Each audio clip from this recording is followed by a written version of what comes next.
You might find it strange to put education center and marketing together. But the school field is getting more and more competitive because it is growing all the time. Educational institutions need a plan to reach their goals and beat the other schools. No matter how big or small a group is, every school needs marketing, and there are strategies for every size. In this video, we'll talk about the basics of education marketing and list the best and most reliable marketing trends for schools for the next few months and years. What is marketing for schools? Education marketing is a type of marketing that uses methods, strategies, and tools to assess the market, adapt a school's services to the needs and expectations of their potential clients, and promote their value proposition. It means making the school a brand to make it more known and give it more worth. Marketing for educational institutions uses the same channels and tactics as other types of marketing, but the focus is different. It's not the same to try to sell tomato sauce as it is to try to get people to make a life-changing choice. It's important to be friendly and honest. A big part of marketing for schooling these days takes place online. Even if your school doesn't put a lot of emphasis on digital skills, it's more important than ever that you work on your online reputation. Why? Because everyone looks up information about a product or service they're interested in online. In response to these searches, it is very important for every school to give the best version of itself. Also, any marketing plan needs to take into account how the pandemic has changed things. A school that only meets in person needs to be ready to move online if that becomes necessary. This means making a model for mixed learning and letting people know about it through its marketing plan. Marketing in a school has two goals: to keep the kids it already has and to get more people to sign up. This is called retention and acquisition in the business world. Each goal is just as important as the others. It doesn't help to focus on getting more students if the school isn't ready to live up to the standards set by its marketing. As well as having some kind of quality control method, it is important that teachers get ongoing training, that the educational plan is up to date, and that the school's values match those of the people they are trying to reach. Who is the message meant for? In this case, reaching the target group means trying to meet the needs of the students, their families, and the companies that will hire them in the future, or even better, going above and beyond them. The plan for schooling should be made with this in mind. Students and their families make the decision about which school to attend. The important thing is to think about what a person looks for in a school. What do they most value? How do they decide? What factors do they look at? Prestige, quality, educational style, proximity, testimonials.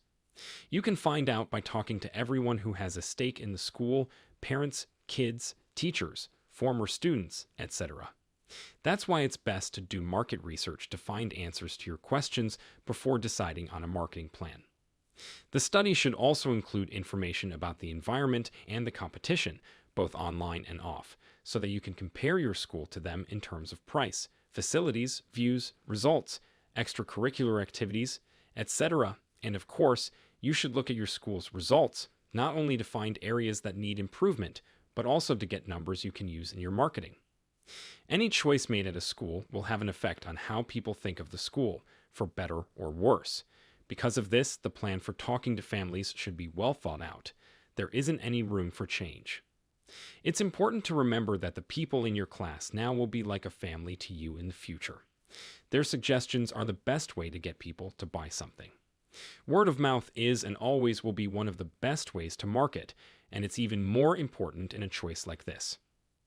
One of the most important parts of loyalty is getting the school, kids, and families to work together more. More and more schools are making or using mobile apps to help students and teachers talk to each other. Let's look at these ways to get people interested in schooling. 1. Connect with your audience through social media. There are now about 4.59 billion people on social media around the world, which is about 42% of the population. Most millennials use social media sites like Facebook, Twitter, Instagram, and Reddit. Gen Z, Gen X, and baby boomers are next in line. Since their early days, social media platforms have grown up in every way possible, and now they can be used in higher education marketing in a huge number of different ways. No matter which social media site you choose, your goal should always be the same: to connect with your target audience in a meaningful way by posting interesting content. A social media marketing (SMM) persona is a good way to represent your target group. The marketing persona should have details like the person's age, gender, level of schooling, goals, challenges, and main values. Think about your social media image when you decide what content to make, but don't be afraid to try new things. As you gain more followers on social media, you'll reach a point where a single piece of content you post can quickly reach millions, even if you don't have that many followers. SMM is different from other ways of marketing schools because it lets you see exactly who is sharing your content. This gives you useful information that you can use to improve your marketing. 2. Digital advertising should be part of your marketing budget. Digital advertising can be a very efficient way to market education services, which is one reason why it is expected that the world will spend over $700 billion on digital advertising by 2025. By 2024, advertisers in the United States will spend 70% of their advertising funds on digital ads, according to predictions. The best thing about digital advertising compared to traditional advertising is that it allows for precise targeting based on things like demographics, purpose, patterns of engagement, and other things. For example, a higher education marketing firm that advertises for schools can only target graduate students who live in a certain area and have shown interest in a certain product or service in the past. This kind of targeting can have a hugely positive effect on how many people click on ads and on all other important measures. Some of the most popular ways to advertise online in 2022 will be through search engine ads, social media ads, display ads, also called banner ads, and video ads. Each of these channels has pros and cons, which is why most advertising experts suggest using a mix of all of them. No matter how much of your marketing budget you spend on digital advertising, make sure you collect as much data as you can so you can track how well it works and make smart choices about how to improve it. 3. Make a website that works on mobile devices and has an optimized landing page. People who use the internet on their phones now outnumber those who use desktop computers and laptops. This has been the case for a few years. The number of smartphone users around the world is expected to hit 7.7 billion by 2027. This means that no one who wants to do well in education marketing can afford not to have a website that works well on mobile devices and a landing page that is optimized for conversions. For a website to be mobile-friendly, it must look and work well on mobile devices. This means that all links and navigation elements must be easy to click, the site itself must be responsive, and page loading times shouldn't take more than 3 seconds, which is how long half of the online population expects a website to load. In 2023, you should also think about using AMP, which is a web component framework and a website publishing technology made by Google. AMP makes it easy to make web pages that load quickly and smoothly and put the user experience first. If you do nothing else, make sure your website passes Google's mobile-friendly test, which checks how easy it is for a guest to use your page on a mobile device. To use it, type in the URL of your website and wait for the tool to finish checking. Mobile-friendly test will tell you if your website is mobile-friendly or not, and it will also give you a full list of all the page loading problems it has found so you can fix them. The next issue we need to talk about is how to make teaching websites that put the user's needs first. This will depend on what your users want and what kind of educational offering you have. Some things, though, are the same for everyone. For example, the site should be easy to use and have interesting material. You want people to use your website, and these are the 2 main reasons why people leave and never come back. This is especially important when making a website for a school or college. Make sure that everything is easy to find and that users don't have to go through a lot of choices to find what they want. You also want to keep a steady flow of useful information on your site that will keep people coming back to see what's new. 4. Get students to write reviews online. At this point, everyone knows that 90% of people read online reviews before going to a business or paying for a service. Because of this, internet reviews should be a big part of all marketing plans for higher education. The best way to get kids to write online reviews is to make it as easy as possible for them to do so. Better yet, make it fun. Instead of making students fill out long forms, you can use a star system and let them choose whether or not to give vocal feedback. When you get an online review, you should answer it as soon as you can. You shouldn't ignore bad reviews, but you also shouldn't be rude. You should look at every bad review as a chance to show possible customers how you handle the worst case scenarios. If you're not getting as many reviews as you'd like, you can always offer discounts, gift cards, extra points, and other perks to get people to write reviews. Most of the time, it's enough to ask nicely for reviews through emails or other one-to-one channels. 5. Make videos that people want to watch. It's easy to see why more and more marketers say that video material gives them a great return on their money.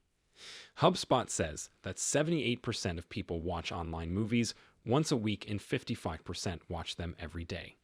That's a lot of people who could watch your videos if you made them interesting and put them online. Since educational video material is one of the most popular types, people who work in education marketing don't have to look too far for ideas. They can easily turn existing goods or services into entertaining videos and post them on popular sites like YouTube. Video content can come in many different forms, such as demo videos, brand or event videos, expert interviews, teaching or how-to tutorials, explainer videos, animated content, case study and customer testimonial videos, live videos, virtual reality videos, and more. You should let your audience tell you what video content to make. This is only possible if you keep an eye on important metrics like watch time, average view duration, average completion rate, audience retention, rewatches, click-through rate, engagement, subscriber growth, peak live viewers, and others. 6. Bring about safety. The pandemic problem of 2020 has kept getting in the way of schoolwork, and it probably will for a long time. On top of that, there are other safety concerns that make parents think about alternatives to learning in person or ways to control how much time their kids spend on campus. When making a marketing plan for education at this time, there are both new difficulties and new chances. More competitors will move into online education places, which will make things harder, but more parents and students will look for ways to learn at home, which will make up for it. Getting the word out about how safe and convenient it is to learn from home will be a good way to sell education. Tell your audience why using your service as part of their educational plan is a good idea and how it helps keep kids or families safe. Distance learning websites and apps are in a good position to rise to the occasion, but traditional educational institutions can also get in on the action by promoting their home-based choices when marketing their education services in 2022. The more you focus on making great tools for kids to learn from a distance, the more you can make the best of this situation. If you don't already have any educational apps, you should make some so that people can access your material and courses from anywhere with a mobile device.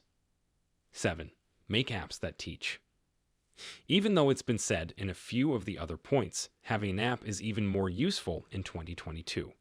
With so many people now looking for ways to learn or access educational materials online, having an app is a great way to bring in new users and keep the ones you already have. Having a simple button on their home screen that they can click to go straight to their lessons is much more convenient than having to find your website. Apps can be a great way for students at traditional schools to get access to course materials, schedules, events, and more. It can also help students solve easy problems or get answers to questions without having to go to campus. 8. Promote apps for learning.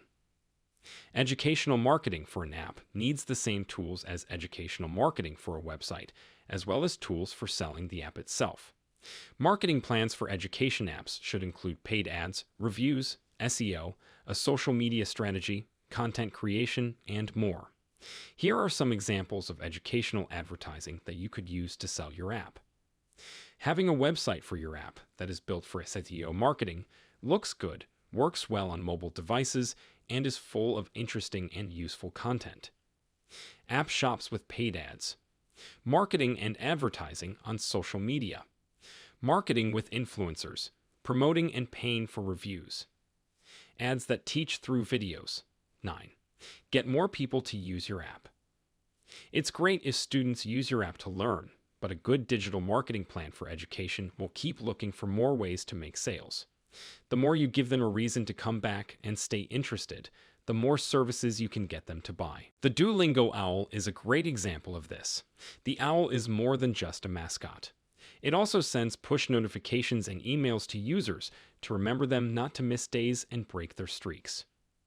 Personalized content, reminders to keep using the app, and offers for more services within the app, like new courses and course upgrades, are all great ways to keep current users interested in education marketing.